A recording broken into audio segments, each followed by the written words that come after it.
Hey guys, tonight we begin with one of the most charming little pandemics in human history. The Black Death, a delightful 14th century event that combined poor hygiene, terrible medical advice, and fleas with an attitude problem. Tonight we ask, what could you have done to make it out alive? And no, just don't get sick, doesn't count. So before you get comfortable, take a moment to like the video and subscribe. But only if you genuinely enjoy what I do here. And let me know in the comments where you're tuning in from and what time it is for you. It's always fascinating to see who's joining us from around the world. Now, dim the lights, maybe turn on a fan for that soft background hum, and let's ease into tonight's journey together. Let's start with your first and probably most important life choice. Where are you living? If you said a bustling 14th century city full of opportunity and culture, congratulations. You're already 85% dead. Cities during the Black Plague were not charming medieval postcards. They were overpopulated, unwashed, and alarmingly enthusiastic about throwing waste into the streets. Imagine thousands of people crammed together in wooden buildings with no plumbing, no sanitation, and rats so comfortable they probably paid rent. Urban centres like London, Paris, and Florence were the plague's all-you-can-eat buffet. Close quarters? Check. Open gutters? Check. Livestock living indoors? You bet. The cities were a hotbed of human contact, pest activity, and very bad smells. If airborne pathogens didn't get you, the psychological trauma of daily smells probably would. You didn't even need to be sick, just near someone who was. Markets, churches, bathhouses, on the rare occasion they were open, and inns packed people into tight spaces. Fleas loved it, rats thrived, and you, the innocent city dweller just trying to buy onions, were one bite away from a full-body breakdown. Now contrast this with the countryside. Yes, it had its downsides, like isolation, weather, and the occasional angry goose, but crucially, it had space. You had fewer neighbours, fewer crowds, and significantly fewer rats per square foot. If you lived on a farm, or in a sleepy village up a hill where the nearest human lived 2 goat lengths away, your chances of survival were dramatically better. Even better, remote monasteries. Some religious orders, like the Carthusians, practiced near total silence and isolation. Their lifestyle wasn't designed for plague survival, but it just happened to be the medieval equivalent of an elite quarantine bubble. In short, if you valued your lungs, your blood, and your continued existence, the best move in 1348 was to get as far away from people as legally or illegally possible. Cancel your trips, leave the market early, and if anyone says, it's probably not that bad, that's your cue to grab your cloak and leave the city immediately. Imagine this, it's 1349. Someone sneezes in your general direction. Do you A. politely ask if they're okay, B. offer them a clove of garlic, or C. run like your life depends on it, because it does? Correct answer, C. Always C. Back then, no one knew what a virus was, but they did understand one thing. If someone near you started sweating, coughing, or bleeding from strange places, it was time to become a recluse. Social distancing didn't have a catchy name yet, but the survivors practiced it religiously. Plague was thought to be spread by bad air, also known as miasma. This wasn't completely accurate. It was the fleas, not the fog. But avoiding other humans who reeked of decay? Accidentally excellent advice. People who withdrew early, to the countryside, to a family cottage, to anywhere that wasn't full of suspicious coughing, had much better odds of making it out alive. Entire families survived by simply closing the door and not opening it until the next year. Did it strain relationships? Absolutely. Was it awkward when your cousin came knocking, begging for soup and sneezing through the keyhole? Extremely. But letting them in could mean you'd all be dead by Sunday. So, no soup for cousin Gregory. Some nobles and wealthy families even fled their cities at the first sign of plague. The wealthy Boccaccio family, for example, packed up and left Florence, social distancing with wine, poetry, and zero peasant contact. Smart. Meanwhile, The less fortunate learned to self-isolate through trial and error. Mostly error. Markets, festivals, weddings. Any large gathering was a game of microbiological roulette. If you had the willpower to skip them, stay home, and talk to your cat instead of your neighbour, you had a real shot at outliving the pandemic. It's simple. Every interaction was a potential death sentence. And while medieval people didn't have Twitter threads about flattening the curve, they did figure out, very quickly, that fewer handshakes meant more birthdays. If you were lucky enough to survive the Black Plague, chances are you weren't doing it in velvet. Let's talk fashion. Specifically, how your wardrobe could get you killed in 1348. The medieval upper class loved long, flowing robes, fur-trimmed sleeves, and thick, ornate fabrics that said, "I have money," and "I definitely don't plan on fleeing quickly." But to fleas, that wasn't style. That was prime real estate. The plague wasn't picky. Rich or poor, if you had fabric and skin, you were fair game. But the richer you were, the more layers you wore, and the more space you gave fleas to move in, settle down, and start a small family. In this way, your fashion sense could function like a hotel chain for parasites. What did work? Simplicity. Survivors tended to wear shorter tunics, less fabric, tighter sleeves, and linen, the one fabric that fleas weren't writing love letters about. Bonus points if you washed your clothes more than once a season, which, yes, was considered excessive by medieval standards. Some communities went as far as burning entire wardrobes, thinking the disease clung to cloth. This wasn't entirely wrong.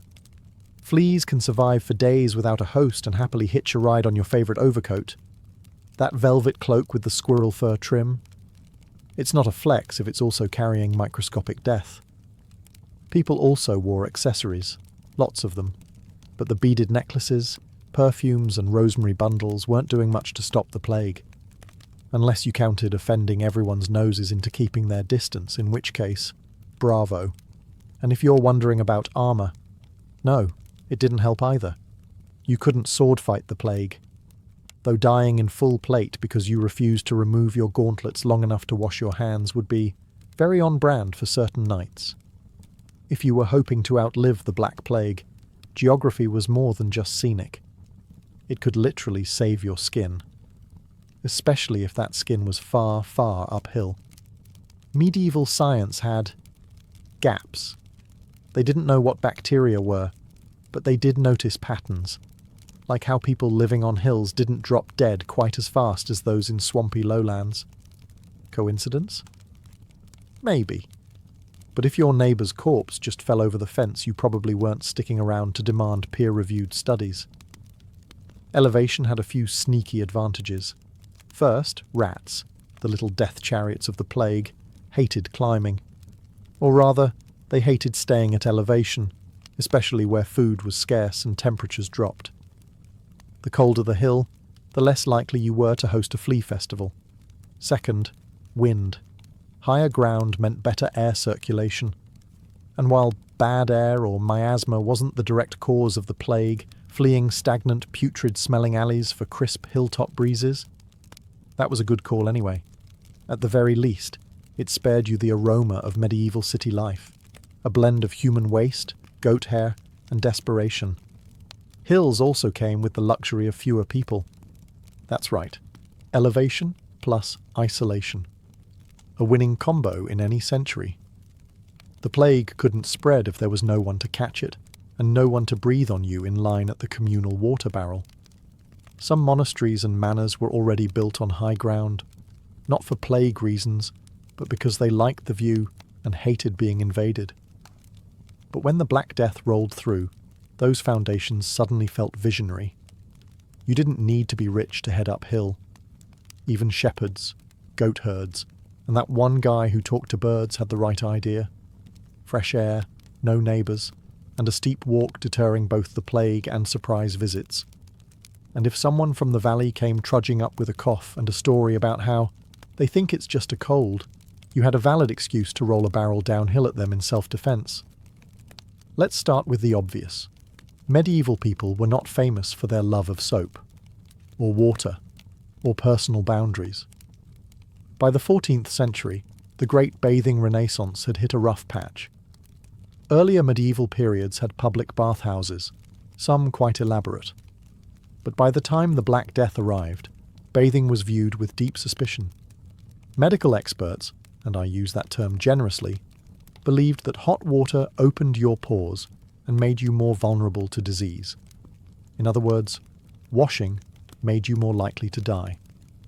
This, of course, was the opposite of true. Plague-carrying fleas loved dirty, unwashed skin, especially the kind of skin buried under 3 layers of wool and last month's stew. People who bathed, even infrequently, were less attractive to parasites. They didn't know this, of course. They just thought they were unlucky enough to smell like sin. Turns out, sin smelled like survival. Soap existed, but it was either homemade, from ashes and animal fat, or absurdly expensive. Still, some survivors washed their hands and faces regularly, even if it was more superstition than science. Others bathed with herbs, vinegar, or wine, which was less effective but did make you smell like a salad someone prayed over. Clothes were another problem. Laundry was done maybe once a month, if you were rich, and typically involved beating your garments against a rock and hoping the lice took the hint. Those who took the time to boil their linens or change outfits weekly, not exactly clean by today's standards, but positively sterile by plague-era benchmarks. And let's not forget dental hygiene. Toothpaste didn't exist, but chewing mint leaves or rubbing salt on your teeth was a thing. Again, it didn't cure the plague, but it did make your deathbed conversations slightly more tolerable. So, could a bath save your life? Not directly, but it drastically reduced your chances of turning into a mobile flea banquet. Plus, it separated you from the crowd. Literally. People avoided you because you smelled weirdly clean. Medieval doctors. Men of great confidence, questionable hygiene, and even worse theories. If you found yourself getting a bit plaguey in 1349 and decided, I'd better call a doctor, congratulations, you've just made your final mistake. To be fair, they were doing their best with what little they understood, which was nothing. The leading theory of the time was the 4 humours: blood, phlegm, yellow bile, and black bile. If you were sick, it meant your humours were out of balance. The solution? Drain something. Usually blood, occasionally dignity. So you'd show up coughing blood, and they'd respond by sticking leeches on you until you looked like a deflated wineskin. Or worse, they'd slice open a vein to let the bad out, which had the side effect of also letting you out. Then there were the plague doctors, dressed in their iconic bird-beaked masks stuffed with flowers, herbs, and spices. The beak wasn't a fashion statement. It was their primitive version of PPE. They thought good smells warded off bad air, which wasn't totally wrong. If you define working as keeping you too dizzy to notice the smell of rotting bodies. Their tools? Wooden sticks for poking at a safe distance, a cane for nudging you into a mass grave if things didn't go well, and a whole lot of sage burning. Treatment options were equally grim: rubbing onions on your armpits, drinking crushed emeralds, carrying a dead toad in a bag around your neck, sitting in smoke-filled rooms. In other words, if it sounded stupid, painful, or highly flammable, it was probably prescribed. Ironically, the people who fared best were often the ones who avoided medical attention altogether, like nuns, midwives, and herbalists, who stuck to basic hygiene, clean bandages, and staying calm. In the midst of the Black Plague, when cities turned into open-air morgues and doctors prescribed onions for everything short of decapitation, one group quietly outperformed everyone in the survival game: monks. But not just any monks. We're talking about the stay-at-home, vow of silence type. Think Carthusians, not travelling friars with pockets full of fleas. Why did monastic life offer such plague-proof potential? For starters, monasteries were often isolated, perched on hillsides or nestled in rural nowhere. They were designed for prayer and reflection, not traffic, festivals, or overcrowded inns with that one guy coughing into his soup. Then there were the rules. Monastic life wasn't a free-for-all. It came with structure, scheduled meals, strict sanitation, by medieval standards, and a suspicious lack of hand-holding. Shared utensils? Not likely. Hugging? Spiritually discouraged. Group bathhouse orgies? Absolutely not. They also had access to food and clean water, a huge bonus when much of the population was too sick to farm or boil a pot. Monasteries stored grain, grew their own herbs, and most importantly, didn't rely on urban markets swarming with rats and regret. Oh, and did we mention they were celibate? Which meant no late-night visits to plaguey tavern wenches. Just you, your thoughts, and the occasional Latin chant to keep you company. Now, not all monks made it out alive. Some, bless them, chose to act as caregivers. They ventured into cities to help the sick. Noble, yes, but statistically inadvisable. Travelling clergy had the worst of both worlds. Exposure to dying strangers and the inability to run away because it would have looked bad in the Bible. So, if you were going the monk route, your best bet was to join early, stay put, and say no to missions. Of course, you didn't have to be a monk to benefit from the monk lifestyle. You just needed to copy their habits, live in the middle of nowhere, grow your own food, limit contact within the Black Death economy. Certain jobs came with a special bonus, immediate exposure to everyone's germs. Let's start with messengers. Their job was to ride between towns carrying letters, proclamations, or ominous royal decrees no one wanted to hear. Great cardio, terrible survival odds. Every time a messenger dismounted and handed over a scroll, they were essentially swapping paper and plague with whoever had just sneezed on the last delivery. Then there were merchants, the Uber Eats of the 14th century, minus hygiene and customer satisfaction. Merchants travelled between cities, markets, and ports, bringing spices, cloth, and fleas from one contaminated location to the next. They were plague super spreaders, before super spreading had a name. If you worked these gigs, you were the human equivalent of a courier pigeon with a death wish. So what jobs did give you a better shot? Blacksmiths, bakers, shepherds, and millers, people who worked with fire, grain, or animals, and mostly kept to themselves. These folks didn't need to travel far. They didn't have to shake hands with strangers or enter plague-saturated cities for meetings that could have been parchment scrolls. Then there were grave diggers. Morbid, yes, but oddly secure. The job wasn't plague-proof, but they had better tools, like gloves, shovels, and the highly underrated strategy of not touching things with your face. Some even learned to recognize early plague signs and took great pride in not dying like everyone else around them. If you were really lucky, you could be a recluse, hermit, or mildly disliked goat herder. Solitary work was suddenly in vogue. Your antisocial behavior? Rebranded as wise pandemic planning. Even artisans like cobblers and weavers fared decently. They worked from home, took limited clients, and could pretend they were just booked when someone sketchy knocked on the door, coughing and asking for shoes. In 1349, the fewer errands you ran, the longer you lived. Let's get one thing straight.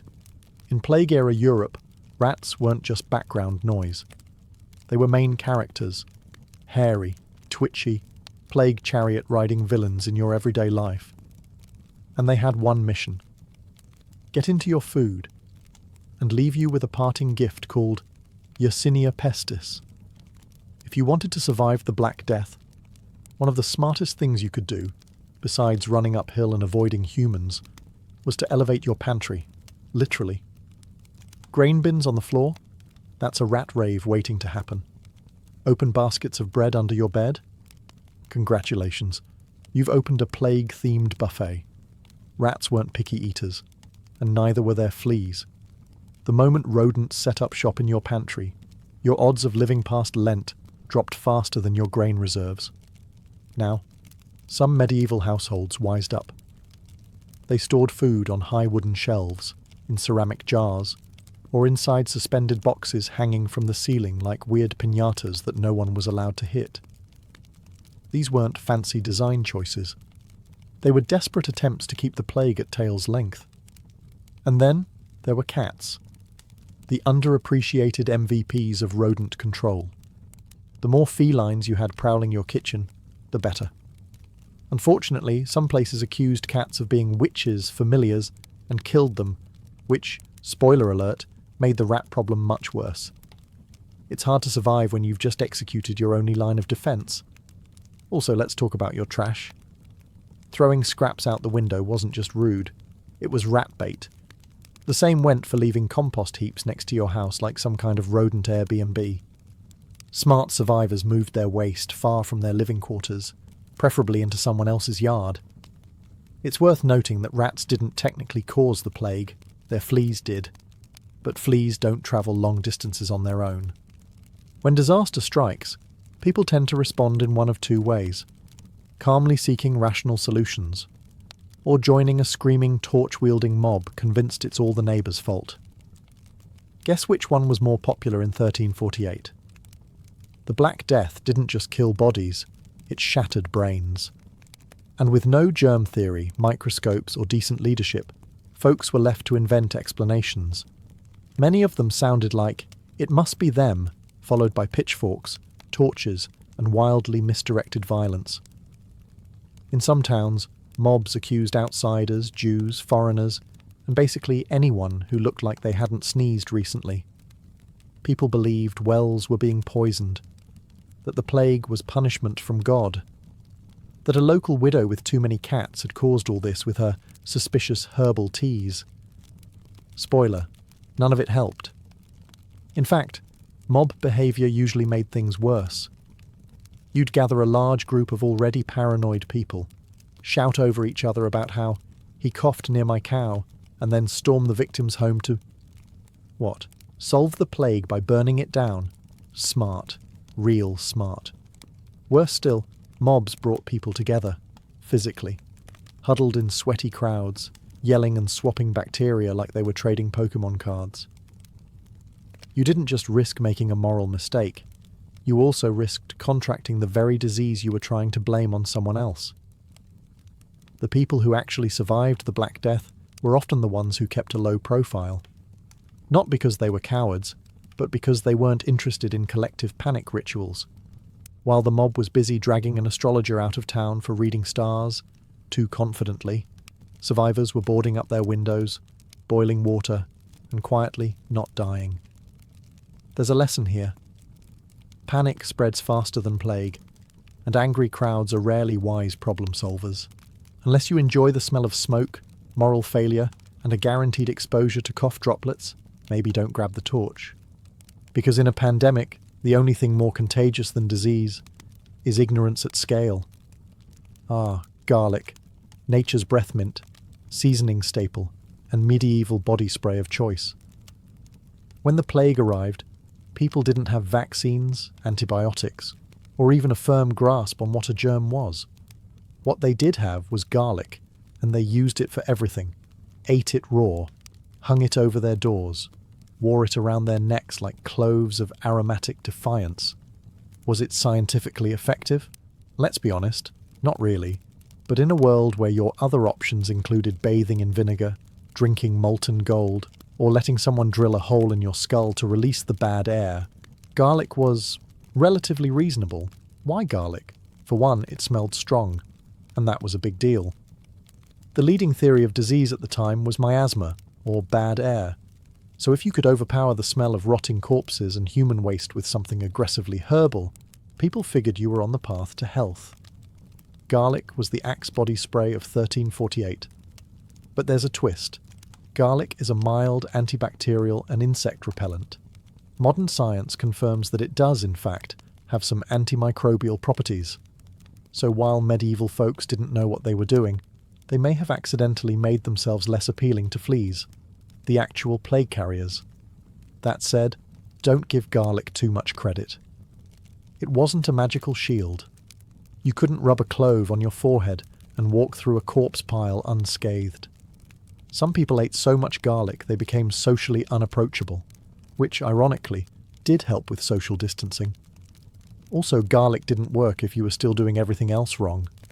Wearing flea-riddled robes, visiting sick neighbours, drinking from shared cups at a crowded funeral feast. All the garlic in the world wouldn't save you. You'd just die extra seasoned. In the 14th century, the ability to smell something pleasant, like roses, wasn't just a charming sensory experience. It was basically a diagnostic tool. If your nose still worked, congratulations. You probably weren't dead yet. The logic was simple. The plague often hit hard and fast, bringing along symptoms like fever, vomiting, swelling, and, crucially, a sudden loss of the will to stand. One particularly disturbing sign was the onset of overwhelming stench, both from the sick person and the surrounding city. If you could smell flowers instead of rotting flesh, you were already ahead of the game. This is where the posy came in. People of means, or even just good instincts, carried little bouquets of herbs and flowers called pomanders or nosegays. These weren't romantic gestures. They were DIY gas masks made of lavender, mint, sage, and rose petals. You'd carry one in hand, stuff it in your sleeve, or just glue it to your face like a desperate Renaissance party favor. Was this effective? Technically, no. But symbolically, it worked wonders. Walking around with a floral sachet made you look like you were trying, which, during the plague, put you ahead of roughly half the population. The reasoning was again tied to miasma theory, the idea that foul smells carried disease. So naturally, if you could overpower the stench with roses, you were cleansing the air. In practice, you were just giving yourself something to focus on that wasn't death. Plus, the people who used flowers and herbs often had the means to isolate, wash occasionally, and avoid the worst hit areas. So it wasn't the roses themselves, it was the lifestyle that came with them. Rose sniffers tended to avoid cesspits and street feasts. Also, people kept flowers in the home, burned incense, and simmered herbs on coals. Not because they were aromatherapists, but because living with 10 people in a one-room hut needed some kind of vibe adjustment, which frankly may have saved your life. Let's face it, the plague wasn't just a test of immunity, it was a test of your social calendar. In a time when human contact was roughly as safe as licking a dagger, friendship became inconvenient. Every hug, handshake, or shared mug was a game of bacterial roulette. And the people with the best odds, the ones who politely declined all invitations forever. Medieval survivors were often those who lived quiet, uneventful lives. Not because they were insightful virologists, but because they just didn't like people that much to begin with. In short, introverts thrived. That one neighbour who always said, "I'll come by later," and never did. Alive. The couple who skipped every market fair, wedding feast and Saints' Day party. Also alive. The guy who muttered to his chickens and lived in a shed. Weird, but alive. The more friends you had, the more chances the plague had to hitch a ride into your home. Even kind gestures were dangerous. Offering bread to a sick neighbour? Risky. Visiting your aunt to check in? Deadly. Group prayer circles? Holy, but highly contagious. Many survivors limited their contact to just a few close family members. And even that came with rules. Eat separately, avoid suspicious coughing, and if necessary, build 2 houses and shout between windows. If someone sneezed, that was the medieval equivalent of being unfriended for life. It wasn't personal, it was survival math. Even monasteries and noble households practiced early forms of quarantine. If one person showed symptoms, they were sent to a different wing, or, if you were poor, just told to go lie in the barn and we'll see. Here's the part no one likes to admit. Sometimes, surviving the Black Death came down to dumb luck. Good choices helped, sure. Washing occasionally, avoiding festivals, not licking strangers. But even if you did everything right, a single flea with an attitude could ruin your whole life. That said, the odds really improved if you also happened to be extremely boring. Because excitement in the 14th century often involved people, movement, noise, and very bad decisions. It was the extroverts, the wanderers, The just popping into town crowd who tended to get invited to funerals they didn't realize were their own. Survivors, they leaned into monotony. The plague didn't care how charismatic you were. It didn't care about your ambitions, your side hustle, or your dream to open a tavern in Bruges. It cared if you were within biting range. So the guy who spent his days tending beets and muttering about the weather, immune? No. But invisible to danger? Almost. There were also genetic flukes. Modern scientists believe some people carried mutations, like the CCR5D32 gene, that made them more resistant to the plague's effects. They didn't know that at the time, of course. They just thought, weird that I'm not bleeding from my armpits like everyone else. So yes, if you were genetically fortunate, living alone, mildly antisocial, fond of boiled water, and unreasonably attached to your cat, congratulations, you were medieval elite. But the moment you got creative, tried a new city, invited friends over, joined a flagellant parade, or drank from that mysterious shared chalice at the market, the odds turned. Boring meant routine. Routine meant fewer surprises. And fewer surprises meant fewer unexplained rashes and less spontaneous organ failure. If you made it through the coughing, the bleeding, the rotting streets, and the awkwardly aggressive garlic breath, congratulations. You've officially entered plague survivor territory. And now, you face your final task. Make sure someone knows you were here. Because surviving the Black Death wasn't just about avoiding death, it was about being remembered for it. Enter the scribes, the monks, the diary keepers, and the slightly traumatized villagers with a good memory and access to parchment. These were the real MVPs. Not only did they outlive everyone, they also had the energy to write about it. People like Giovanni Boccaccio, who gave us the Decameron, a book about wealthy Florentines hiding from the plague by telling stories in the countryside. Or that one monk in Yorkshire who scribbled in the margins, "A great pestilence came and many died." Minimalist but effective. Writing things down was more than just catharsis. It was a way to process what had happened, to pass on warnings, and to gently humble brag about your immune system. Survivors who recorded their stories shaped how future generations understood the plague. And in doing so, they turned not dying into a sort of legacy project. But here's the catch. You had to outlive the printing deadline.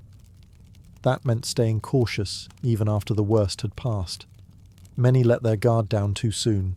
They celebrated, reunited, hosted extremely premature feasts, and then died in the second wave. So if you truly wanted to make it to the end and write your story, don't rush back to town. Don't hug anyone just because the bishop said the plague is probably over. Don't accept free ale from a man with visible boils. Instead, wait. Stay boring. Keep your diary nearby. Observe. And when it was safe, really safe, pick up a quill and record your tale. Maybe no one would read it. Maybe it would moulder in a dusty chest. But maybe, just maybe, some future historian would stumble across it and say, this one knew what they were doing. Because surviving a pandemic is impressive. But surviving it with receipts, that's eternal. Long before psychiatry had a name, mental illness was seen not as a medical condition, but a divine message, or a curse.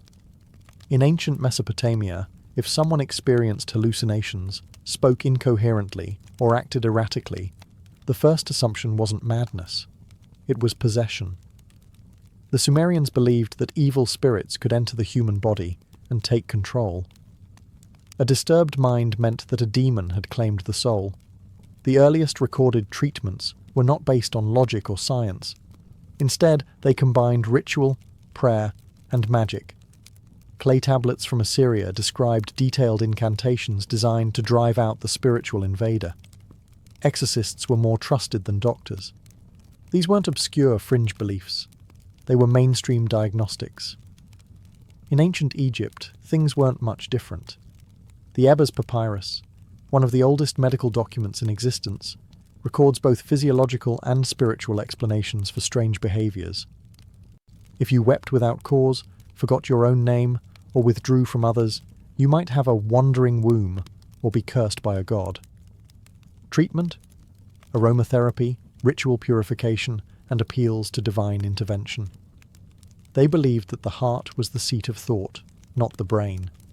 But the Greeks took things to another level. In Homeric epics, madness is often the work of gods. Ajax slaughtering sheep thinking they were his enemies? A direct result of divine interference. The concept of divine madness became so embedded in Greek culture that it was sometimes seen as a form of inspiration. Plato even argued that some forms of madness were gifts from the gods, leading to prophecy, artistic genius, or poetic insight. Poets weren't mad, they were chosen. Yet it wasn't all spiritual. Hippocrates, often considered the father of modern medicine, offered a more physical explanation.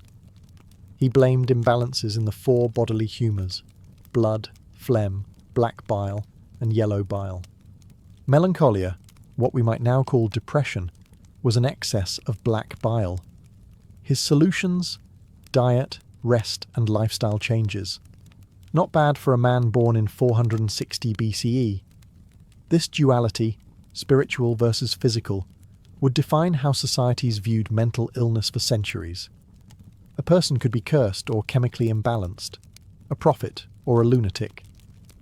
The line between healer and priest was razor thin.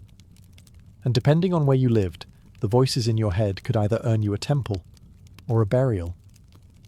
In medieval Europe, mental illness lost whatever grace it had under the Greeks. Gone were the philosophical debates about divine inspiration or humoral imbalance. Instead, the church stepped in, and with it came fire, brimstone, and fear. If you were hearing voices or seeing things that weren't there, the likely conclusion wasn't a humoral imbalance. It was sin, or worse, Satan himself. Madness was now framed through a religious lens. The mentally ill were often viewed as morally corrupt, spiritually weak, or possessed by demons. The devil was the prime suspect. A peasant woman wandering the streets in rags, muttering to herself, might be seen as a witch. A nobleman weeping for days without cause could be accused of harbouring unconfessed sin. Confession, flagellation, and prayer were considered viable treatments. Physicians deferred to priests. The institutions of the time didn't fare any better. There were few dedicated places for the mentally ill. Most were left to wander the countryside, survive in dungeons, or rot in overcrowded monasteries. In some towns, they were chained in public squares for their own safety, where locals could poke them with sticks or throw coins at them for amusement. Madness became entertainment. Then came Bethlehem Royal Hospital in London, better known as Bedlam.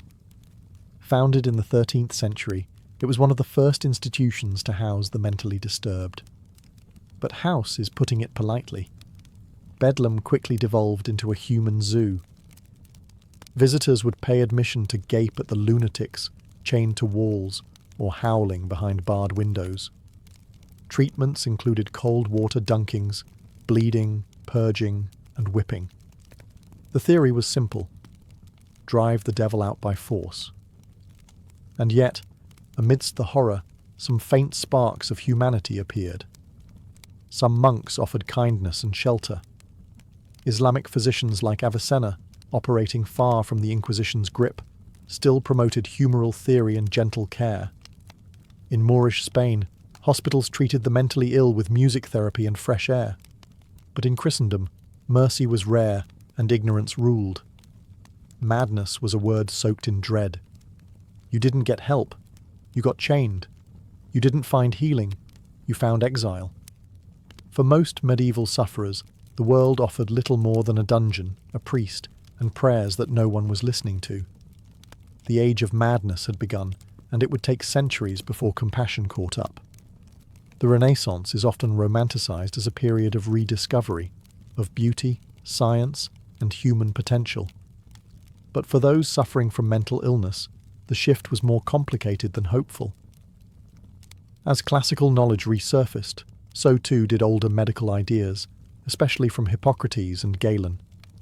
The church's grip loosened slightly, and for a moment, madness was allowed to have a body again, not just a soul. Physicians began to reframe mental illness through anatomy and imbalance rather than sin and demons.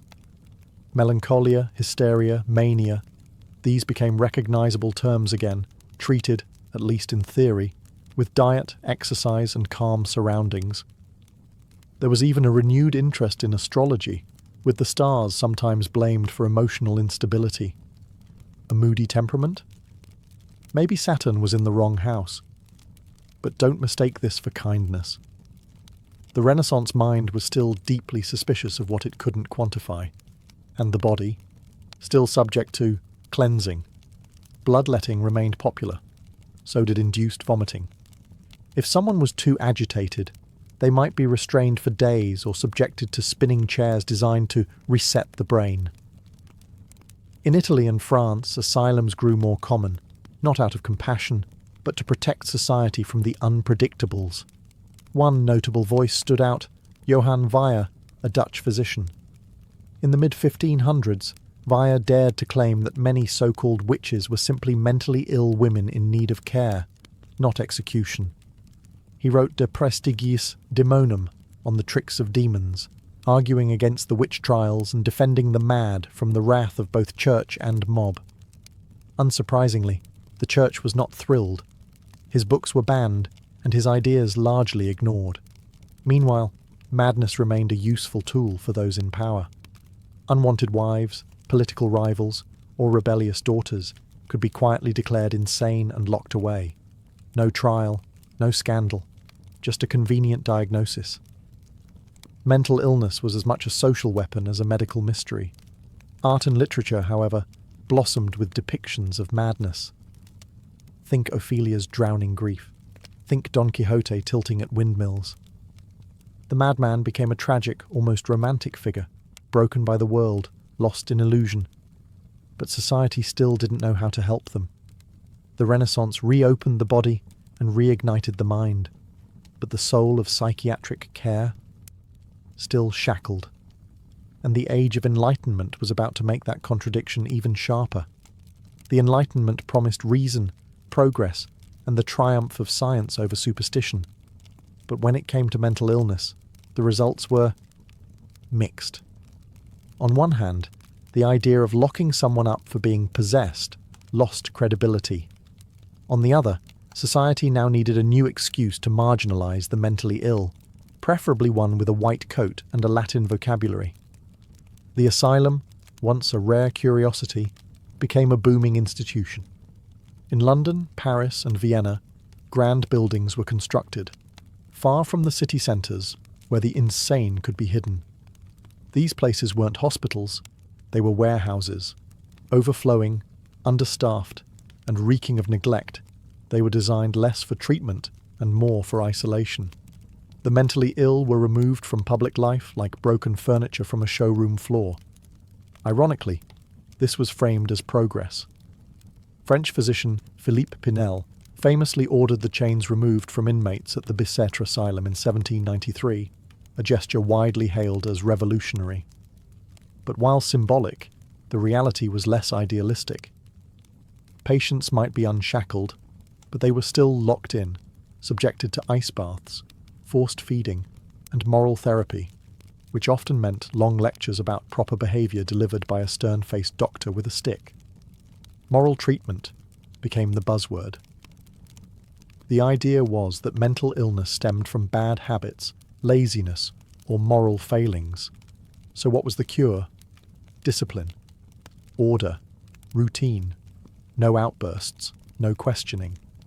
Think of it as a psychological boot camp with locked doors.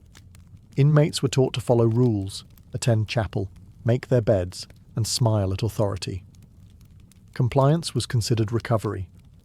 In Britain, the York Retreat emerged as a gentler model.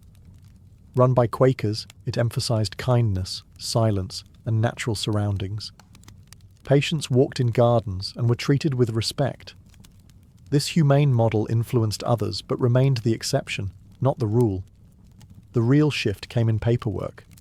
For the first time, doctors began keeping detailed notes on mental patients, charting symptoms, behaviors, and even treatment outcomes.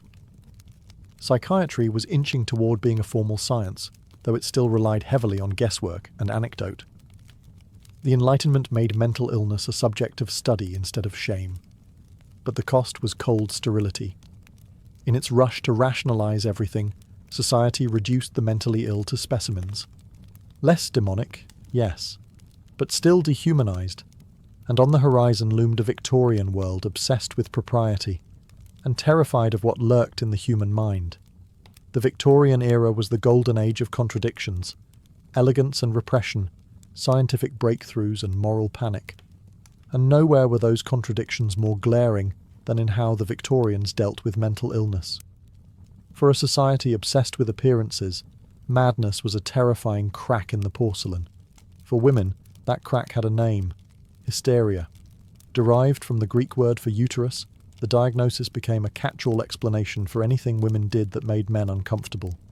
Mood swings, hysteria, sexual desire, hysteria, not wanting to marry. You guessed it, hysteria. It was a patriarchal dream. Pathologize independence, punish emotional expression, and call it science. The treatments were even more absurd. Some doctors recommended vibratory therapy, which, yes, is exactly what it sounds like. Others suggested marriage, childbirth, or bed rest. Dr. Weir Mitchell's infamous rest cure confined women to their beds for weeks. No reading, no conversation, no writing. Essentially, mental solitary confinement with wallpaper. Charlotte Perkins Gilman's The Yellow Wallpaper was a direct response, written after she nearly lost her mind under the same prescription. Meanwhile, in the male-dominated world of medicine, things got weirder. Jean-Martin Charcot, a neurologist in Paris, became famous for his dramatic demonstrations of hypnotized hysterics at the Salpêtrière Hospital. Crowds of male students and elite socialites gathered to watch women twitch and convulse on command. It was half science, half theatre. Charcot believed he was advancing neurology. Critics called it exploitation. Sigmund Freud sat in those audiences, taking notes that would birth psychoanalysis years later. Victorian asylums became vast complexes, often surrounded by high walls and whispering trees. They were supposed to be places of healing, but too often they were dumping grounds for inconvenient people: epileptics, alcoholics, rebellious daughters, elderly parents, or those simply suffering from grief. Once admitted, escape was nearly impossible. A single signature could have you institutionalized. Getting out, that required several more, and luck. The public, meanwhile, kept up appearances. Madness became something to hide, not confront. Families lied about missing relatives. Obituaries omitted institutional deaths. Mental illness was a stain, a scandal, a threat to marriage prospects. The asylum was society's broom closet, and the goal wasn't treatment. It was invisibility. Victorian England perfected the art of hiding what it feared most. And buried beneath the corsets and canes was a nation quietly drowning in untreated minds. The 20th century began with bullets and barbed wire, and it forced the world to finally confront the mental toll of human suffering. During World War I, doctors were faced with something they couldn't exorcise, bleed, or hypnotize away. Men shaking uncontrollably, screaming at phantom gunfire, or rendered mute by terror. These weren't weaklings or madmen. These were soldiers, heroes, broken by war. They called it shell shock. At first, the term was taken literally. Physicians assumed exploding artillery shells were damaging the brain with vibrations. But the real truth was harder to accept. The human mind had a limit. Trench warfare, with its ceaseless bombardment, death, and mud-choked claustrophobia, had broken it. Officers who once laughed at nervous complaints now faced entire battalions suffering from amnesia, tremors, and night terrors. Some men couldn't walk. Others forgot their names. A few simply stared into space for days, unreachable. And yet, many commanders treated it as cowardice. Some British soldiers were executed for desertion, men who had, in fact, been driven insane by trauma. But slowly, attitudes shifted. Doctors like Rivers at Craig Lockhart War Hospital began experimenting with new treatments, talking, writing, and empathetic listening. Rivers famously treated poet Siegfried Sassoon, encouraging him to express his trauma through verse. This was a quiet revolution. For the first time, mental illness wasn't framed as sin or weakness. It was a wound.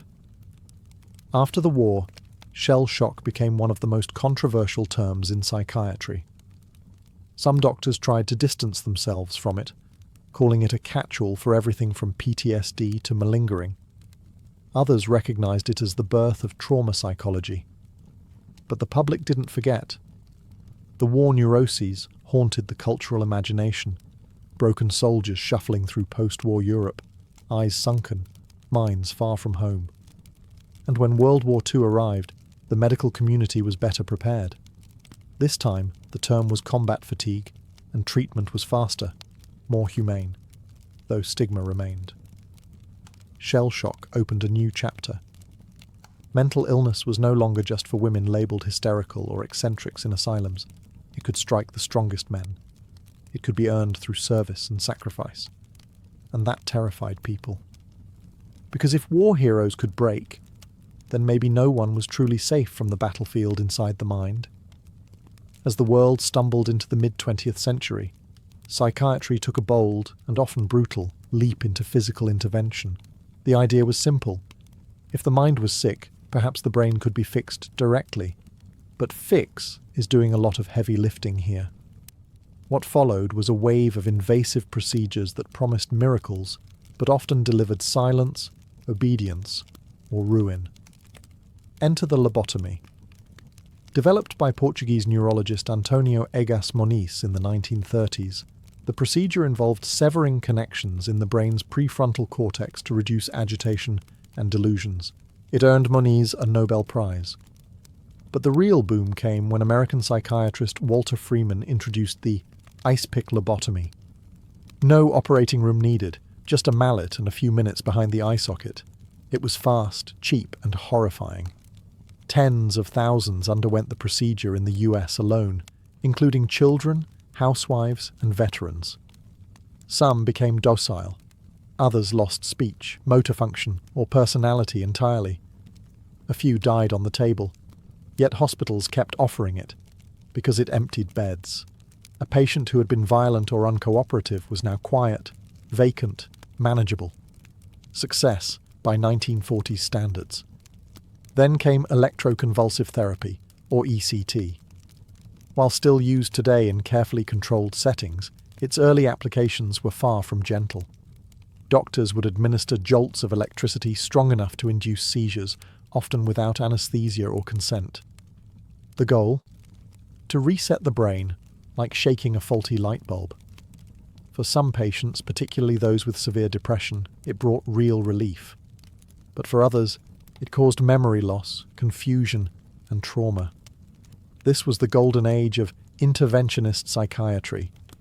Insulin coma therapy, hydrotherapy, isolation chambers, doctors reached for any lever they could pull. Mental illness was treated like a broken machine, and the tools were crude. Compassion took a back seat to control. And still, asylums swelled. With the rise of state-run psychiatric hospitals, millions were institutionalized. Some stayed for decades, forgotten by families and society. The average person feared these places. Stories of abuse, neglect, and restraint leaked into tabloids and horror films. The mentally ill became monsters in pop culture. Mad scientists, escaped killers, the unhinged. The intentions were scientific, the outcomes often tragic. And as the 1960s approached, a new idea began to grow. Maybe it wasn't the patients who needed fixing. Maybe it was the system itself. By the 1960s, the tide was turning. Public trust in asylums had eroded. Investigative journalists exposed filthy wards, over-medicated patients, and inhumane conditions in state hospitals. Families stopped believing the promise of restorative care, and legislators started asking uncomfortable questions. Was institutionalization actually helping anyone, or was it simply warehousing the unwanted? Enter the movement known as deinstitutionalization. Fueled by three major forces, new medications, civil rights advocacy, and cost-cutting governments, the idea was simple: close the big institutions and treat people in their communities instead. Antipsychotic drugs like Thorazine, introduced in the 1950s, made it possible to manage schizophrenia and other severe conditions outside the hospital. For the first time in centuries, the mentally ill could, at least in theory, live freely with pharmaceutical support. President John F. Kennedy, whose own sister Rosemary had been lobotomized into near silence, became a vocal advocate for mental health reform. In 1963, he signed a bill funding hundreds of community mental health centers, designed to offer outpatient care, housing support, and therapy. The goal: independence, dignity, and reintegration. The closures began swiftly. Massive institutions that once held thousands were emptied within a decade. The image of the padded cell gave way to that of the neighborhood clinic. Patients were no longer confined, but encouraged to live in halfway houses, with social workers checking in. On paper, it was a humanitarian triumph. In practice, it was chaotic. Why? Because the infrastructure never fully materialized. Many of the community clinics were underfunded, understaffed, or never built at all. Patients released from long-term institutions found themselves on the streets with nowhere to go. Families weren't prepared. Law enforcement wasn't trained. Suddenly, the burden shifted from medical professionals to social services, jails, and shelters. Homelessness rates rose, so did incarceration. A significant portion of the prison population began showing signs of untreated mental illness. Deinstitutionalization wasn't entirely a failure, but it became a cautionary tale. Compassion without preparation isn't a solution. It's just displacement. Still, the movement changed everything. It forced society to admit that locking people away indefinitely was not humane care. It brought mental illness into the public square, into conversations, policies, and eventually media. It laid the groundwork for patient rights, ethical treatment, and a more holistic approach. But for many, especially the poor and marginalized, the promise of dignified care remained just that, a promise. Today, mental illness is no longer confined to asylums or dismissed as witchcraft, but that doesn't mean it's fully understood or even widely accepted. The 21st century has brought massive strides in neuroscience, psychology, and therapy, yet stigma clings like a shadow. For all our scientific vocabulary, we still flinch at words like bipolar, schizophrenic, or borderline. Thanks to brain imaging, we now know that conditions like depression and anxiety aren't just in your head in the dismissive sense. They involve real, measurable changes in brain chemistry, structure, and function. Genetic research has linked certain disorders to hereditary factors. Environmental trauma, childhood neglect, and even gut health are now recognized as contributors to mental instability. For the first time, we're beginning to see mental illness as a dynamic intersection of biology, psychology, and environment. But understanding doesn't always equal empathy. Social media has helped normalize conversations around mental health, especially among younger generations. Celebrities now talk openly about anxiety, therapy, and medication. Apps offer guided meditation, therapy sessions, and mood tracking. And yet, access to real treatment is still painfully unequal. Rural communities, low-income populations, and minorities often face insurmountable barriers to care. Meanwhile, the pharmaceutical industry, though crucial in many respects, has also been criticized for overprescription, especially of antidepressants and stimulants. Some patients feel treated as checkboxes on a diagnostic form, briefly seen, quickly medicated, and rarely heard.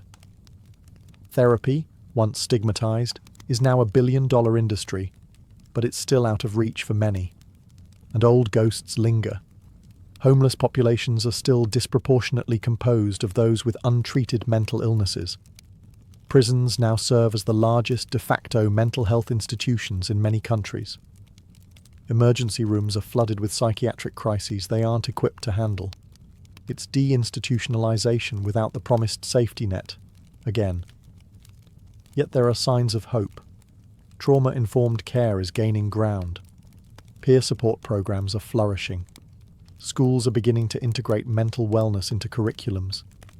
Movements for neurodiversity challenge the notion of a single, correct mind. And therapy is no longer whispered, it's recommended. But the work is far from done.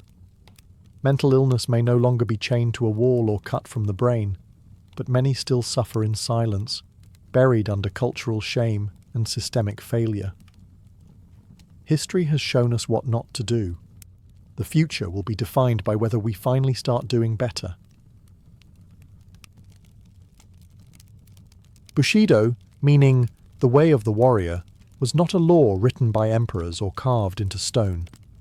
It lived in the hearts of the samurai, whispered through generations, inked in poetry, and sharpened into steel. It governed everything a warrior did, from how he fought, to how he lived, and, most importantly, how he died. Emerging during Japan's feudal era, Bushido evolved over centuries, drawing from a mixture of Shinto reverence, Buddhist calm, and Confucian discipline. It demanded 7 core virtues: loyalty, courage, benevolence, respect, honesty, honor, and rectitude. These weren't vague ideals, they were lived obligations. A samurai who violated one could expect social exile, or a far more gruesome end. Loyalty wasn't negotiable. A samurai swore unwavering allegiance to his daimyo, his feudal lord. Betrayal wasn't seen as political treason, it was spiritual pollution. Even in defeat, a loyal retainer might choose death over dishonor. The concept of giri, an unrepayable sense of duty, bound him tighter than any contract. And death? That was never the enemy. The ideal samurai embraced it daily, preparing his soul for the moment when duty would demand the ultimate price. If he failed his master, displayed cowardice, or brought shame to his name, there was one way to reclaim dignity: seppuku. With stoic calm, he would plunge a blade into his abdomen and slice sideways, spilling both pain and guilt onto the tatami mat. A second, called the kaishakunin, would stand behind him, ready to deliver a clean beheading and spare him prolonged agony. To Westerners, this might sound horrific, but to the samurai, it was beautiful, a final poem written in blood. Bushido didn't die with the swords. Even after Japan modernized and the samurai class was dissolved, echoes of Bushido lingered.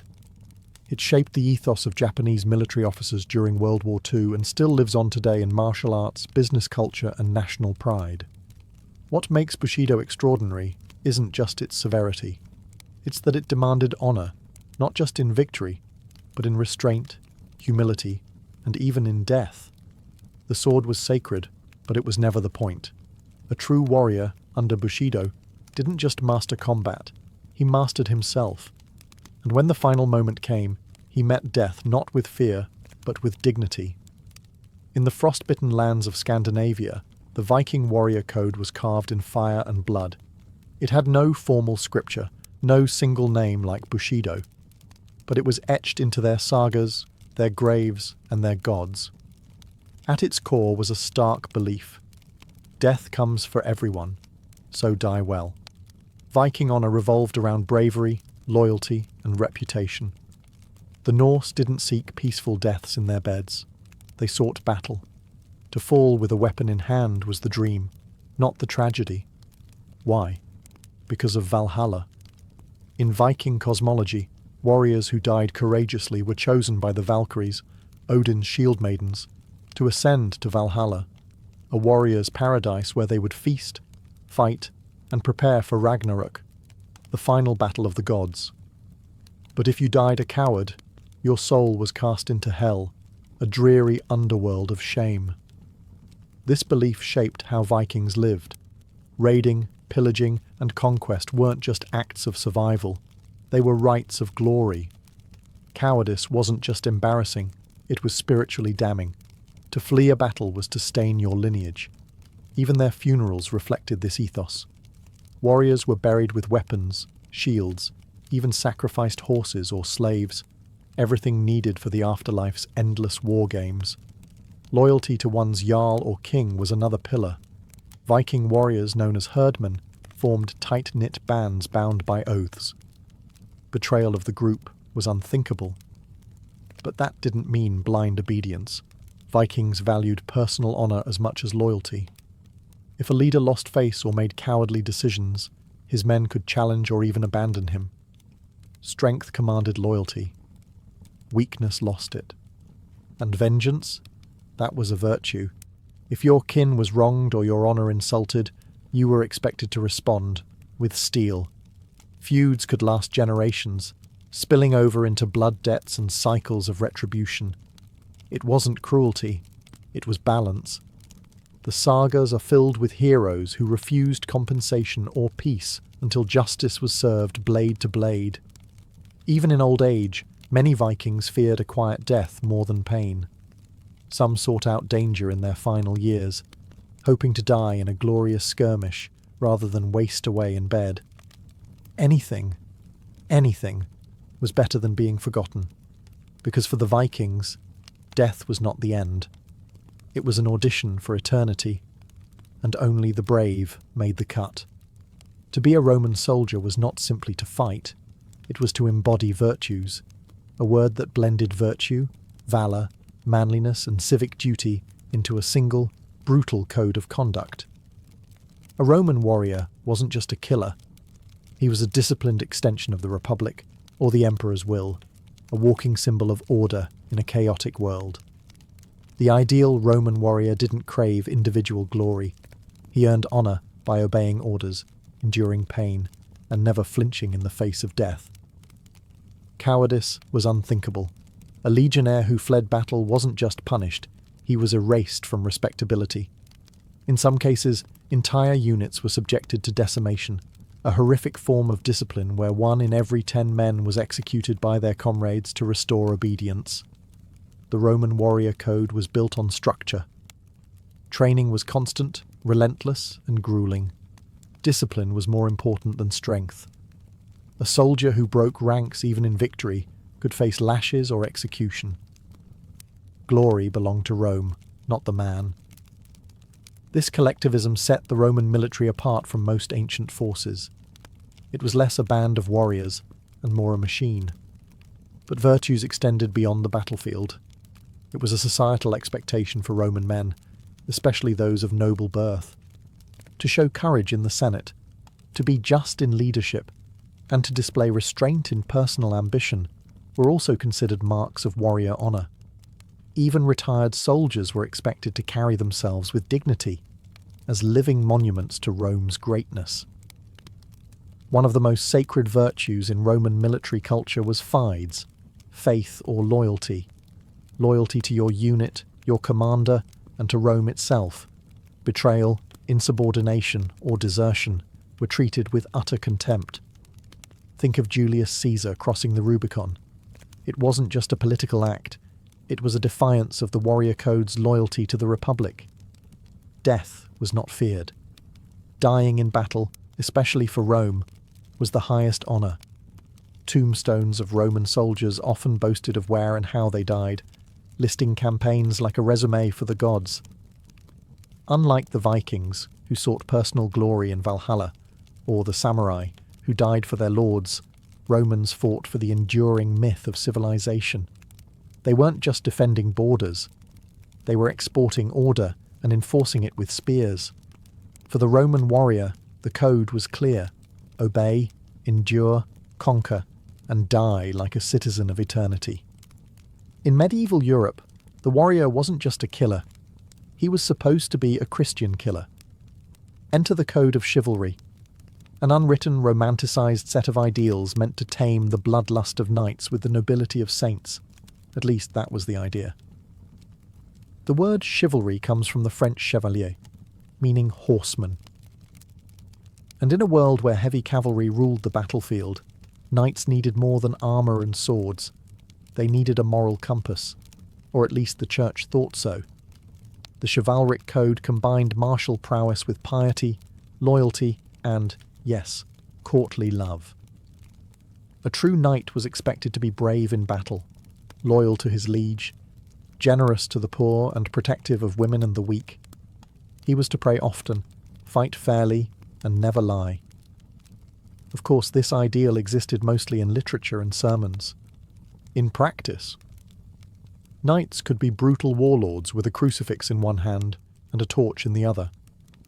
Still, the code had real influence. During the Crusades, for instance, knights were told they were not merely fighting for land or glory, but for God himself. Killing in battle wasn't a sin if it was done in the name of Christ. It was holy. The result? Some of the bloodiest campaigns in history, wrapped in righteous rhetoric. Chivalry also demanded loyalty, fealty, to one's lord. A knight swore oaths of service, often sealed on sacred relics. Betraying that oath was considered not just treason, but sacrilege. And when a knight broke the code, he wasn't just punished by men, he was believed to be judged by heaven. Then there was courtly love, the strangest part of the chivalric tradition. Knights were supposed to pine for noble ladies, usually married, and dedicate heroic deeds to their honour. Love was supposed to be chaste, poetic, and maddening. Basically, it gave violent men something to write about when they weren't beheading each other. Of course, chivalry didn't apply to peasants. Knights could sack villages, burn crops, and execute rebels without guilt, so long as it wasn't another noble's land. The code was selective, idealistic, and often hypocritical, but it created a powerful mythos that shaped European culture for centuries. The knight's code wasn't just about wielding a sword, it was about justifying it. Chivalry turned warfare into ritual, loyalty into law, and honour into theatre. If other warrior codes danced between honour and poetry, the Spartan code came with no frills, no romance, just stone-hard discipline and absolute obedience. Sparta, the ancient Greek city-state, built its identity on the idea that every male citizen was a soldier first, and everything else second. In Sparta, war wasn't a profession, it was life itself. From the moment a Spartan boy was born, his body was judged. If he was weak or deformed, he was discarded. If he passed inspection, he was handed over to the agoge, a state-run military training program that raised boys into lethal instruments of war. There was no room for softness, no room for doubt. The agoge taught them to fight, steal, endure pain, and above all, obey without question. Spartan boys learned to speak in short, sharp phrases, laconic wit it was called. Talk less, do more. They were taught to sleep on reeds, wear minimal clothing in the cold, and go hungry without complaint. Courage wasn't just admired, it was mandatory. A Spartan who ran from battle wasn't just a disgrace, he was stripped of citizenship, scorned by women, and made a pariah. The ultimate commandment of the Spartan code? Never return without your shield. That didn't mean don't lose it, it meant don't come back unless you're carrying it, or being carried on it. In other words, win or die trying. Anything less was treason. And loyalty? It ran so deep that Spartan soldiers would rather fall to the last man than break formation. The phalanx, their tightly packed battle line, required every warrior to hold the shield of the man next to him. Breaking formation meant exposing your brothers to death. It wasn't just a tactical failure, it was moral collapse. The Spartan code also expected total submission to the state. Spartans weren't free in the modern sense. Their lives were dictated by duty. Duty to Sparta, to the army, to the gods of war. Even marriage and family life were secondary. Wives encouraged their husbands to die gloriously. Mothers told their sons, "Come back with your shield, or on it." In Sparta, the individual didn't matter. Glory didn't come from lone heroism, but from disappearing into the machine of war. Their strength was unity. Their honour in sacrifice. And for centuries, no one dared challenge the phalanx, because Spartans didn't just fight like warriors, they lived like weapons. If the samurai lived by honour and the Spartans by discipline, The Mongol warrior lived by the cold clarity of results. Under the leadership of Genghis Khan, the Mongols built the largest contiguous empire in history, not through overwhelming numbers, but through speed, precision, and a ruthless warrior code that valued loyalty, adaptability, and total obedience. At the heart of this code was allegiance to the Khan. Mongol warriors swore personal loyalty to their commander, and breaking that bond was unthinkable. Betrayal was punished not just with death, but with obliteration. Genghis Khan made it clear: loyalty ensured survival, disobedience ensured extinction. Mongol discipline wasn't born in cities. It was forged in the brutal steppes of Central Asia. Nomadic life demanded toughness. From a young age, Mongol boys learned to ride horses, shoot bows, and survive with minimal supplies. A Mongol could go for days with no fire, live off dried meat and fermented milk, and shoot with deadly precision while galloping at full speed. That wasn't a skill. It was a cultural expectation. The Mongols didn't believe in individual glory. They operated as a single, moving organism. Every warrior was expected to follow the Yasa, a codified set of laws attributed to Genghis Khan. These laws emphasized military discipline, meritocracy, and strict punishment. Looting without permission, executed.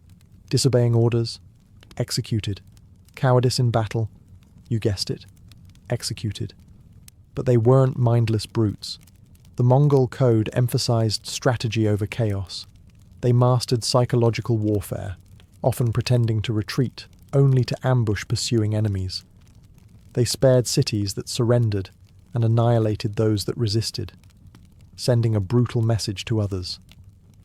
Merit also played a key role. Unlike many medieval systems where birth mattered most, Mongol officers were promoted based on skill and loyalty, not noble bloodlines. If a peasant proved himself on the battlefield, he could rise through the ranks. In this way, the Mongol code was shockingly progressive for its time, rewarding competence over class. Perhaps the most terrifying part of their ethos? Detachment.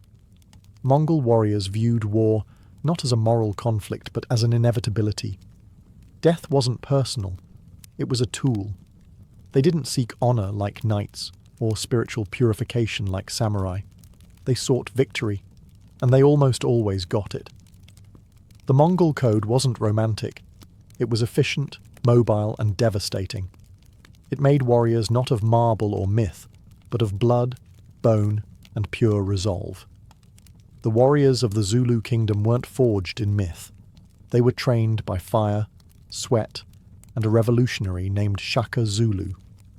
In the early 19th century, Shaka transformed a fragmented cluster of clans into a disciplined, militarized force that shook southern Africa to its core.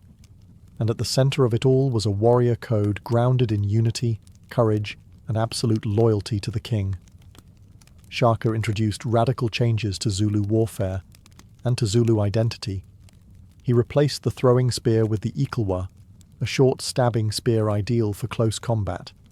He mandated the use of large cowhide shields and organized warriors into tightly knit regiments called impi, each living, training, and marching together like family. But this wasn't just tactical innovation, it was ideological transformation. The Zulu warrior was no longer a part-time fighter. He was a servant of the nation, a living shield. Warriors were grouped by age and trained in rigorous discipline from adolescence. They were forbidden to marry until they had proven themselves in battle, a way to tie honor to service. The warrior didn't fight for individual glory, but for the survival and expansion of the Zulu people. Their bond was sacred, their formation unbreakable. Cowardice was not an option. To turn your back on the enemy or break ranks during a charge was a stain worse than death. Those who fled were executed publicly. Those who stood firm were celebrated, often with promotions, cattle, and prestige. Bravery was the currency of masculinity, and warriors were expected to give everything, including their lives, without hesitation. Loyalty to the king was absolute. Shaka ruled with charisma and terror, and his warriors revered him like a deity. Disobedience was met with swift, often fatal punishment. but in return, the king cared for his impis, offering food, protection, and recognition. Zulu warfare emphasized not just strength, but psychology. Shaka's famous buffalo horn formation, with a chest, horns, and loins, allowed his forces to envelop enemies with terrifying precision. Every warrior had a place, and every death was part of a larger purpose. The Zulu warrior code turned a tribal society into a military state, and ordinary men into legends. They didn't fight for conquest alone. They fought as one body, one heartbeat, one shield. And when the spears rose, even empires learned to tremble. Among the deserts and canyons of the American Southwest, the Apache warrior carved a legacy not through empires or grand armies, but through resilience, stealth, and a code of survival that defied conquest. For the Apache, warfare wasn't just a duty. It was a daily act of existence in a land that was as harsh as it was sacred. Unlike centralized warrior cultures, the Apache didn't organize around kings or empires.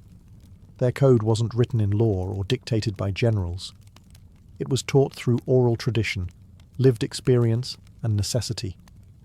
In a world surrounded by hostile tribes, expanding settlers, and US military campaigns, Apache warriors developed a combat philosophy built on mobility, precision, and endurance. At the heart of the Apache code was self-discipline. Boys were trained from an early age to endure pain, hunger, thirst, and silence. Running long distances barefoot, bathing in icy rivers, and fasting were all rites of passage. A true warrior needed more than a strong arm. He needed an iron will. He had to read the land like a book, track enemies by broken twigs, and vanish into cliffs without a sound. Silence was considered a virtue. Boasting was frowned upon. Actions spoke louder than words, and warriors who performed bravely in battle often received no outward reward, only the quiet respect of the tribe. Stealth and cunning were prized as much as bravery. The Apache didn't see ambushes or hit-and-run tactics as dishonorable. They saw them as smart. Loyalty to one's band and family was sacred. The Apache didn't fight for conquest. They fought for protection. Warriors were defenders of the homeland, guardians of the community. Retaliation for raids, broken treaties, or slain kin was not only expected, it was demanded. Yet vengeance was always measured. Recklessness had no place in their code, and when it came to resistance, few cultures endured more pressure. Leaders like Geronimo became symbols of unbroken defiance, leading guerrilla campaigns against overwhelming odds. Even when captured, exiled, or imprisoned, many Apache warriors refused to surrender spiritually. Their code had no room for submission. To the outside world, the Apache were often seen as savages, but within their culture, the warrior was a keeper of balance, calm in voice, sharp in eye, deadly in motion. They weren't chasing glory.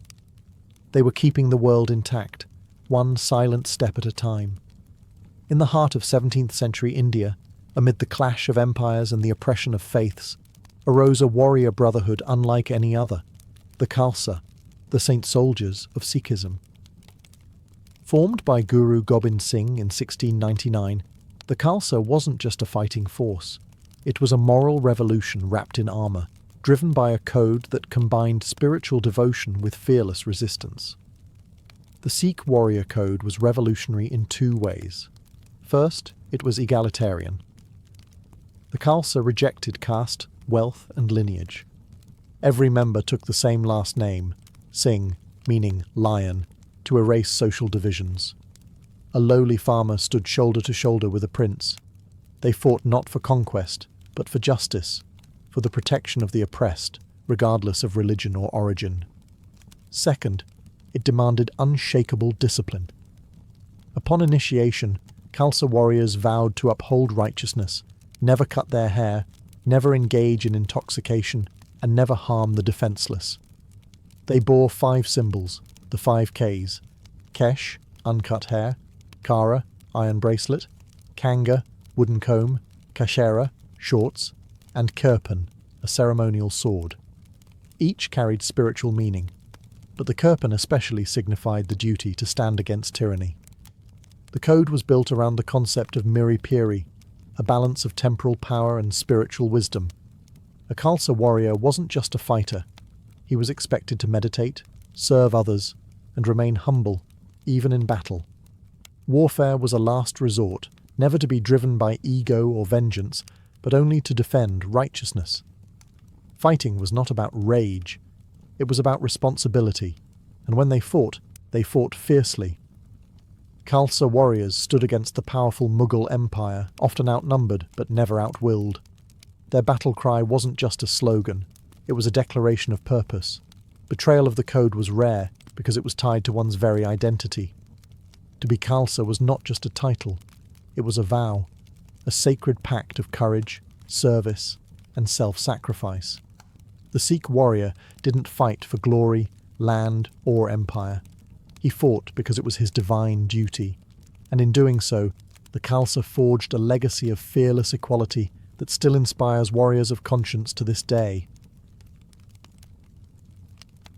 Long before the first bottle was smashed or the first speakeasy opened its doors, America was already fighting a war against alcohol. By the late 1800s, the country's relationship with drinking had spiraled out of control. Booze wasn't just a pastime, it was a daily fixture. Saloons weren't merely watering holes, they were political clubs, gambling dens, and brothels. Public drunkenness was widespread, and many reformers pointed to alcohol as the root of domestic violence, poverty, and moral decay.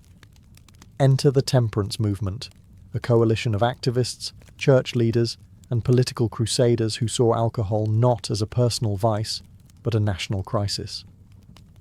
One of the loudest voices came from the Women's Christian Temperance Union, whose members marched, picketed, and prayed outside saloons, urging men to give up their drink for the sake of their families.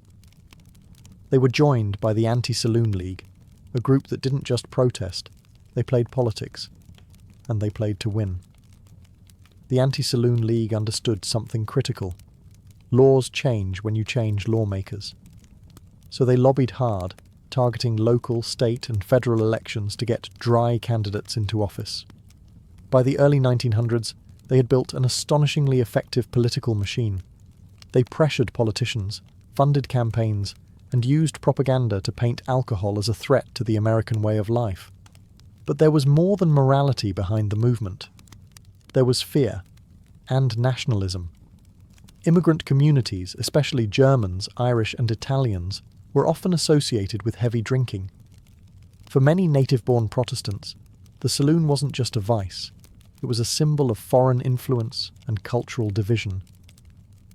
As World War I broke out, anti-German sentiment surged, and beer, heavily associated with German-American brewers, became a target of patriotic disdain. The stage was set. On January 16, 1919, the 18th Amendment was ratified, banning the manufacture, sale, and transportation of intoxicating liquors. The following year, the Volstead Act was passed to enforce it. America was officially dry. But rather than usher in a golden age of sobriety and virtue, Prohibition would instead uncork something far more chaotic: black markets, bootlegging, and bloodshed. The crusade had won the law, but the fight for the soul of a thirsty nation was just beginning. Prohibition might have started with the ratification of the 18th Amendment, but it was the Volstead Act that gave the law teeth and plenty of fine print. Named after Congressman Andrew Volstead, who championed its passage in Congress, the Act defined what intoxicating liquor actually meant. Spoiler: it didn't just ban hard liquor, it banned anything with more than 0.5% alcohol content. That included beer, wine, cider, even medicinal tonics. Suddenly, the ordinary became illegal, but as strict as the Volstead Act sounded, it was also riddled with loopholes, contradictions, and legal gymnastics that turned enforcement into a nightmare. For starters, Prohibition didn't make it illegal to drink alcohol. You could still drink it, you just couldn't sell it, transport it, or make it. That meant if you had a cellar full of wine or a few barrels of whiskey before the law kicked in, you were technically safe. Private stockpiling became a booming side hustle, and many wealthy Americans bought up entire inventories before the ban took effect. Then there were the religious exemptions. Wine for communion? Still legal. Suddenly, churches, some real, some hastily fabricated, saw their memberships skyrocket. Clergy found themselves in the unusual position of acting as both spiritual leaders and alcohol distributors. One priest joked that his congregation had grown miraculously overnight. Medical loopholes were even more absurd. Doctors could prescribe alcohol for medicinal purposes, and pharmacies could legally dispense it. That led to an explosion of shady prescriptions and booming business for chains like Walgreens, which grew from 20 stores to over 500 during Prohibition. Bourbon for a cough? Brandy for your nerves? Step right up. Meanwhile, enforcement fell to the newly formed Prohibition Bureau, a severely underfunded and often corrupt agency that couldn't keep up. Many agents were either bribed, intimidated, or simply overwhelmed. Raids were inconsistent, penalties often lenient, and bootleggers were always a step ahead. The Volstead Act, in theory, was supposed to engineer a sober society through strict control. In practice, it created a tangled mess of grey zones, selective enforcement, and fertile ground for a booming underground economy. As the Volstead Act took effect and legal alcohol vanished from shelves, something else began to flourish in the shadows: the speakeasy. These illicit bars and nightclubs sprang up in basements, back rooms, and behind sliding walls in cities across America. The term speakeasy came from patrons being told to speak easy about their location, because if the wrong person overheard, the party might end in a police raid. But those raids? Rarely successful. Speakeasies weren't just hiding, they were protected. By the mid-1920s, there were tens of thousands of speakeasies in New York alone. Many operated in plain sight, bribing local officials and cops to look the other way. A raid might occur for show, but behind the scenes, cash changed hands, and doors reopened within hours. Inside, the scene was electric. Jazz bands played wild improvisations. Women in flapper dresses drank alongside men in tuxedos. For the first time, social mixing was part of the drinking culture. Speakeasies broke barriers between classes, between races, between genders. In many urban speakeasies, white patrons danced to black music, and women smoked, drank, and flirted openly. It was rebellious, glamorous, and intoxicating in every sense. But the booze? It was often questionable at best and deadly at worst. With legal distilleries shut down, bootleggers began manufacturing alcohol in hidden labs and bathtubs. This bathtub gin was often crude, unregulated, and spiked with dangerous chemicals to stretch supply. Blindness and poisoning were not uncommon. Still, the demand was so high, people were willing to take the risk. Speakeasies were more than bars. They were symbols of defiance.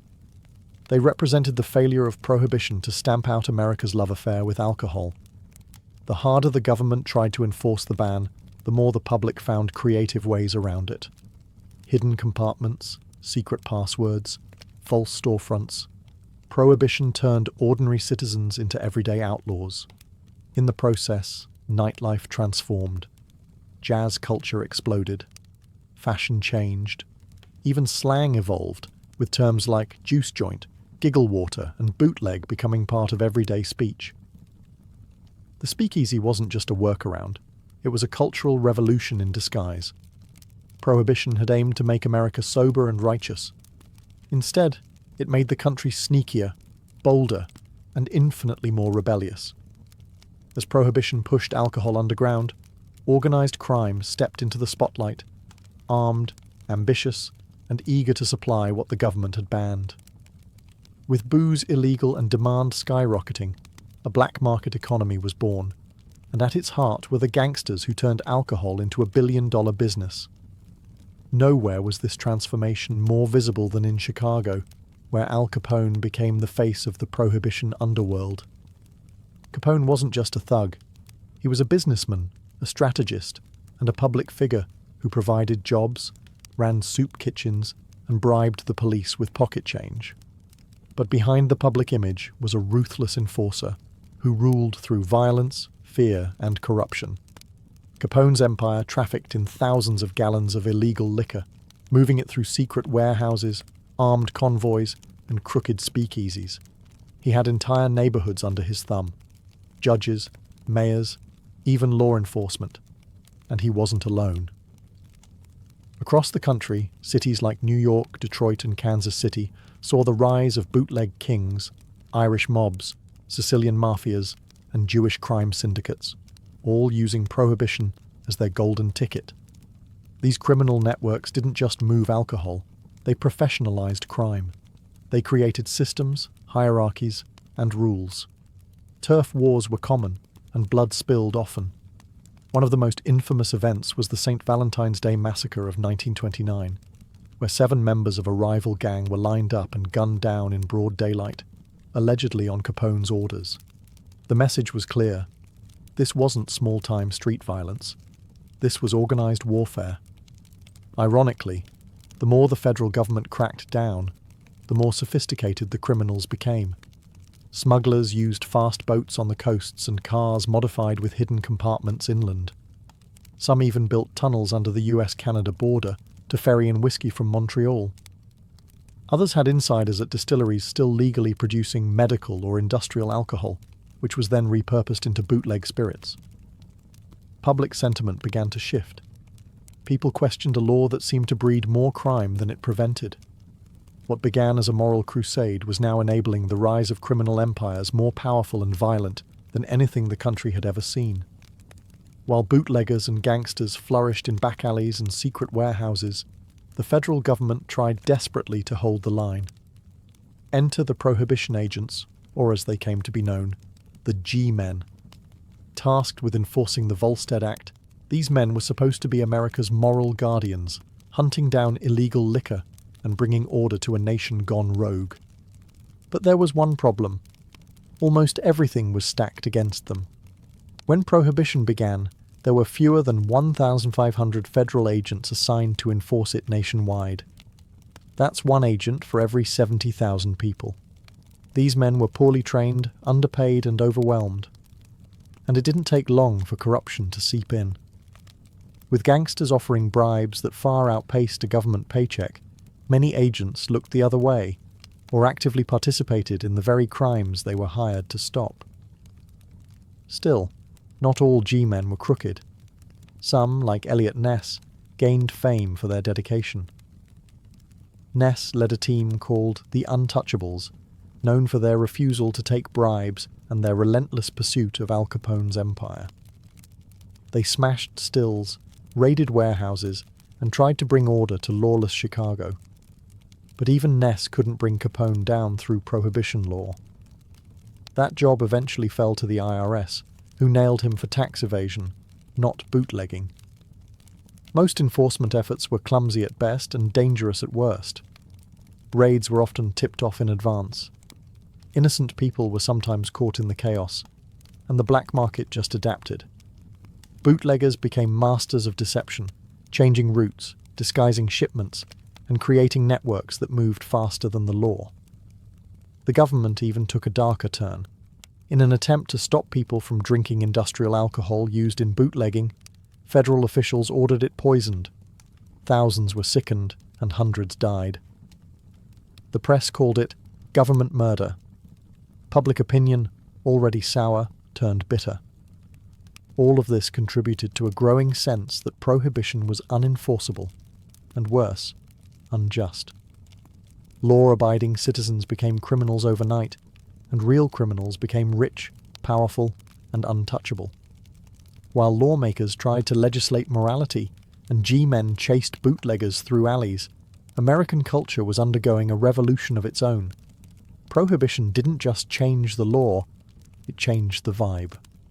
And in that chaotic, intoxicating space, new voices rose, new rhythms exploded, and a new kind of American identity emerged. At the center of it all, women. The very movement that pushed for prohibition, led in large part by women's groups, had unintentionally opened a cultural door they couldn't close. With the 19th Amendment granting women the right to vote just before Prohibition began, women suddenly had more political power, more visibility, and more freedom to redefine their roles in society. In the roaring cities, the image of the flapper was born.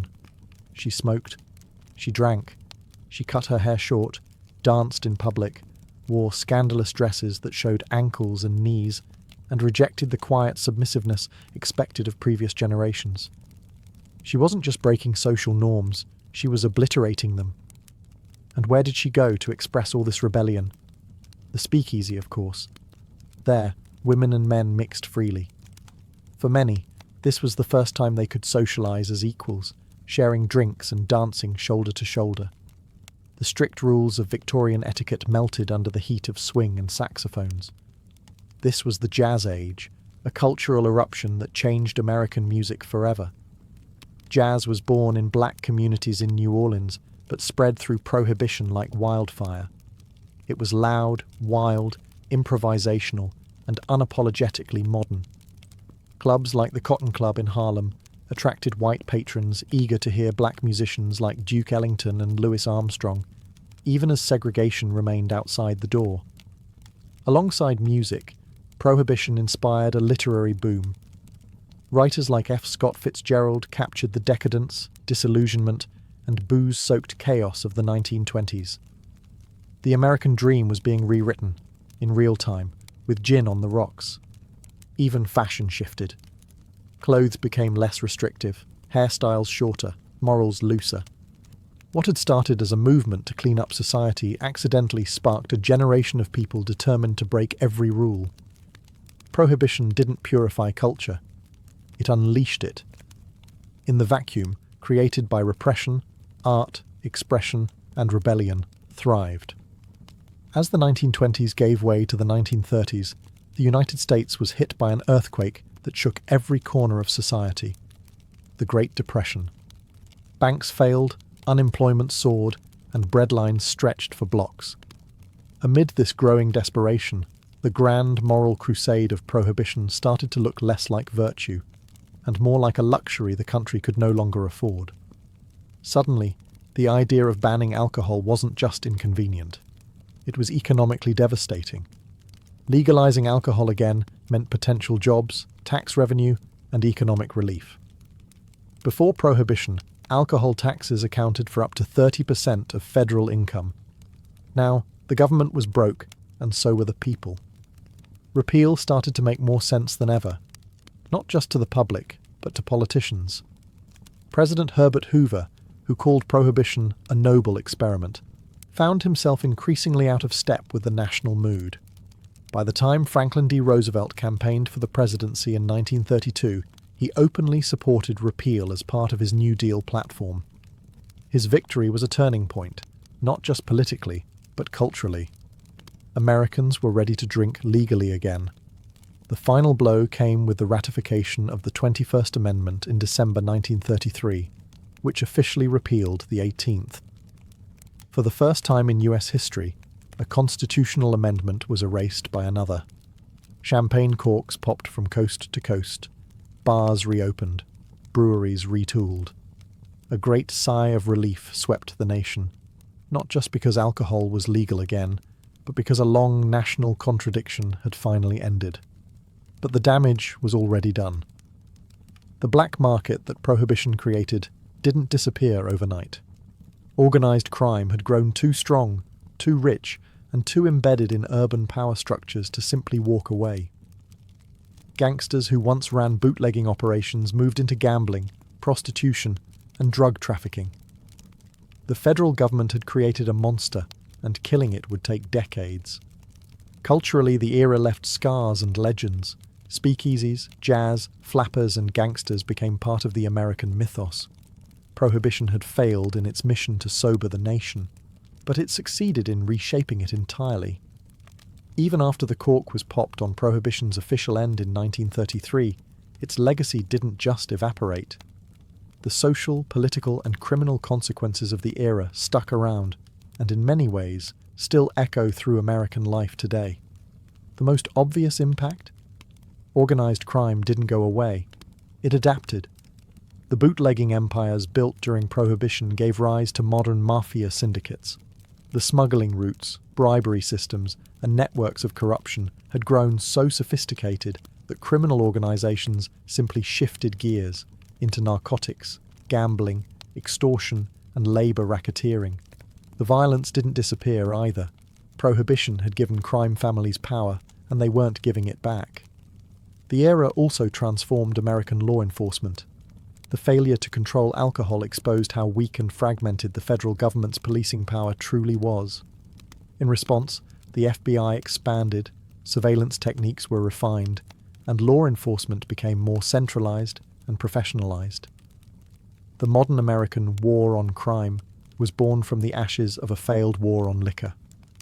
On the political front, Prohibition revealed the dangers of legislating morality on a national scale. What started as a movement to uplift the moral character of the country turned into an exercise in hypocrisy and rebellion.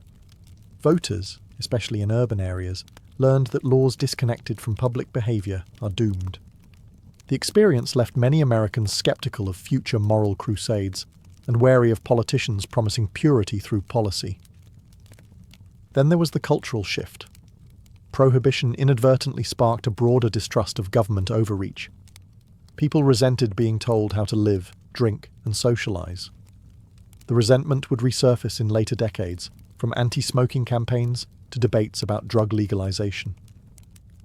The ghost of the Volstead Act haunts American culture every time there's a clash between law and lifestyle.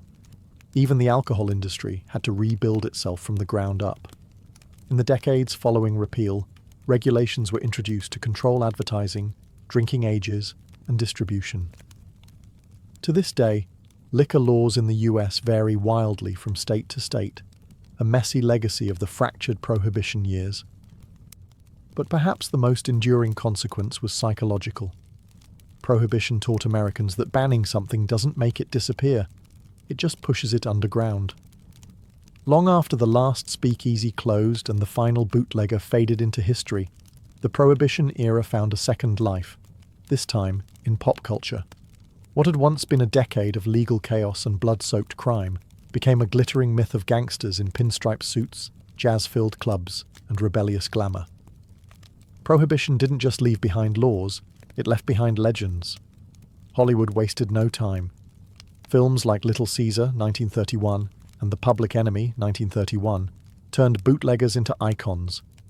James Cagney and Edward G. Robinson didn't just play gangsters, they defined them. Al Capone was no longer just a criminal, he was a celebrity anti-hero. The lines between villain and folk hero blurred, and America fell in love with the very men the government had tried to erase. The trend continued through the decades. The Untouchables, Once Upon a Time in America, Boardwalk Empire. Each retelling added more glamour, more grit, and more mythology to an era that had been, in reality, chaotic and often brutal. Speakeasies, once underground dens of questionable booze, were reimagined as classy lounges filled with swing music and Art Deco charm. Even the language of the time stuck. Words like bootleg, giggle water, juice joint, and hooch still crop up in retro bars and themed parties. The flapper look, with its fringe dresses and bobbed hair, remains a fashion staple in costume culture. And jazz, the soundtrack of rebellion during Prohibition, became a defining symbol of American creativity. But it wasn't just entertainment. The Prohibition story became a moral parable, taught in schools, debated in political circles, and invoked every time a new movement tried to ban something. Whether it's cannabis laws, internet censorship, or dietary restrictions, critics often ask, are we repeating Prohibition? It also helped fuel the American fascination with the outlaw hero. The idea that when laws go too far, it's not just acceptable to break them, it's patriotic. This mindset, rooted in Prohibition's speakeasy culture, continues to shape attitudes toward authority and rebellion. In the end, Prohibition failed to make America sober, but it succeeded in making it legendary. It became a story not just about law and order, but about resistance, culture, and the power of unintended consequences.